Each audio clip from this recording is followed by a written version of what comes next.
সেই কখন থেকে এই পুস্তকটিকে দেখছি, কিন্তু এর থেকে আমি কোনো জ্ঞান লাভ করতেই পারছি না। এবার আপনি বলবেন যে আজ কেমন বিচিত্র কথা বলছি আমি। যদি এই পুস্তক থেকে আমাকে জ্ঞান লাভ করতে হয়, তাহলে শুধুই তাকিয়ে থাকলে হবে না। আমাকে এই পুস্তককে খুলতে হবে, পড়তে হবে, তাকে বুঝতে হবে, তবেই তো জ্ঞান প্রাপ্তি হবে। বড়ই সহজ একটা ব্যাপার, কিন্তু একে যাপন করা অত্যন্ত কঠিন, তাই না? আপনি নিজেকেই দেখে নিন। আপনার কাছে অনেক জ্ঞান রয়েছে।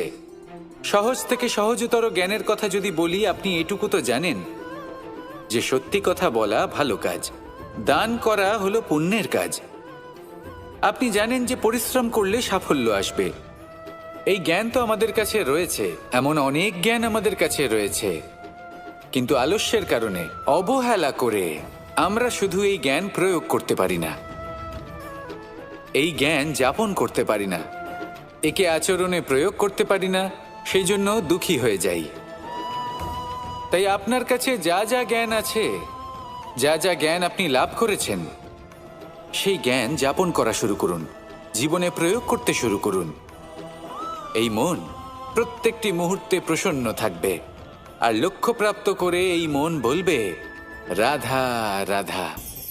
আমি এইভাবে প্রত্যেক দিন নিজের সাথে কিছুটা সময় অতিবাহিত করি, সুচিন্তা করি, কারণ আমি এটা মনে করি যে আমার প্রতিদ্বন্দ্বী অন্য কেউ নয়, বরং আমি নিজেই। আর আমি চেষ্টা করি যে আমি যেন নিজেকে নিজের থেকে বেশি শ্রেষ্ঠ করে তুলতে পারি। তাই প্রতিদিন আমি আকলন করি নিজের কর্মের, যে কাল আমি কি উচিত করেছি, কি অনুচিত করেছি, যে ভুল আমি করেছি তা আজকে কি করে শুধরে নিতে পারি। যে শ্রেষ্ঠ কর্ম আমি কাল করেছি, আজও সেই শ্রেষ্ঠ কর্ম আমাকে করতে হবে। শুধু এই প্রক্রিয়াতেই আমি নিজেকে শ্রেষ্ঠ ব্যক্তি, শ্রেষ্ঠ রাজা, একজন শ্রেষ্ঠ পিতা, পুত্র করে তুলি।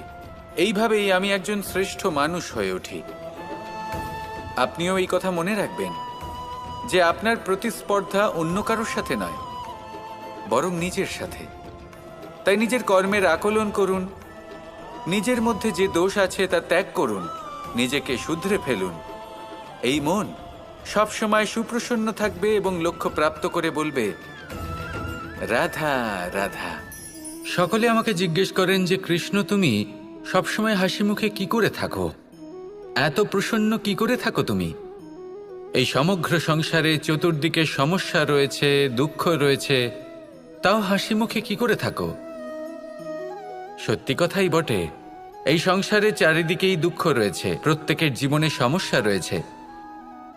কৃষ্ণের জীবনে একটু বেশি সমস্যা রয়েছে, তাও আমি হাসতে থাকি। কেন? কারণ হলো প্রেম। আমার সমস্ত মনোযোগ কেন্দ্রীভূত থাকে সেই প্রেমের প্রতি যা আমি পেয়ে থাকি। যেমন রাধার প্রেম, দ্বারকার প্রেম, দাদার প্রেম, স্ত্রীর প্রেম, পুত্রের প্রেম, মাতা পিতার প্রেম আদি ইত্যাদি। আমার মনোযোগ এই প্রেমের প্রতি কেন্দ্রীভূত থাকে। আর যখনই আমি এই প্রেমের কথা স্মরণ করি, মুখে দুশ্চিন্তা অথবা দুঃখের আবেগ দেখা অসম্ভব ব্যাপার।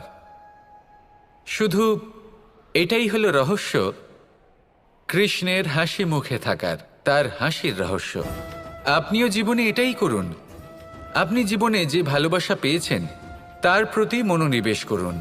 ধন্যবাদ জানান সেই প্রেমকে, ধন্যবাদ জানান সেই সকল ছোট ছোট বস্তুকে যা আপনি জীবনে পেয়েছেন। আমি নিশ্চিত রূপে বলতে পারি যে আপনার সমস্ত জীবন বদলে যাবে। সংকল্প করুন যে আপনি এই জীবনে শুধু প্রেম বিতরণ করবেন। এই মন জীবনের প্রত্যেক মুহূর্তে প্রসন্ন থাকবে আর আনন্দ সহকারে বলবে, রাধা রাধা। কখনো কোনো বৃক্ষকে দেখেছেন? এই ধরিত্রী থেকে ততটুকুই জল নেয় যতটুকু তার প্রয়োজন। কোনো প্রাণীকে দেখুন, এই প্রকৃতি থেকে ততটুকুই খাবার গ্রহণ করবে যতটুকু তার খিদে রয়েছে। খিদে মিটে গেলে আর খাবে না। এবার মনুষ্যকে দেখুন, সে নিজের জীবনে যা কিছু পেয়েছে, বস্তু, ধন, খাবার, শক্তি, প্রয়োজনের থেকে অনেক বেশি লাভ করার চেষ্টা করে থাকে। প্রয়োজনের থেকে বেশি যদি পেয়েও যায়, তাহলেও তার কম মনে হয়। এবার এরকম ঠিক কেন হয়? এর পিছনের কারণ কি? কারণ হলো লোভ। লোভের আগুন কিছু এমন হয়, যদি মানুষের মনে একবার প্রজ্বলিত হয় তাহলে শুধু বাড়তেই থাকে। ততক্ষণ বাড়বে যতক্ষণ না আপনি নিজে তাকে বাধা দিচ্ছেন। তবে এই লোভের আগুন নিয়ন্ত্রণ করা সম্ভব। পরিমিতিবোধ, পরিমিতিবোধের চিন্তা। আপনাকে শুধু নিজেকে একটা সরল প্রশ্ন করতে হবে। যখনই মনের মধ্যে কোনো বস্তুর প্রতি, শক্তির প্রতি, ধনের প্রতি, ভোজনের প্রতি লোভ বেড়ে যায়, নিজেকে প্রশ্ন করুন, এটা কি আমার কাছে ততটাই প্রয়োজনীয় যতটা একটা বৃক্ষের কাছে জল, যতটা একটা প্রাণীর কাছে ভোজন? এটা কি ততটাই প্রয়োজনীয়? যদি উত্তর না হয়, তাহলে নিজেকে সেখানেই বাধা দিন, সেই ভাবনা সেখানেই ত্যাগ করুন, কারণ সেটাই হলো লোভ। ঠিক এইভাবেই প্রয়োজনীয়তার চিন্তা করে আস্তে আস্তে এই মন নির্লোভ হয়ে উঠবে। আর এই মন প্রসন্ন হয়ে বলবে, রাধা রাধা।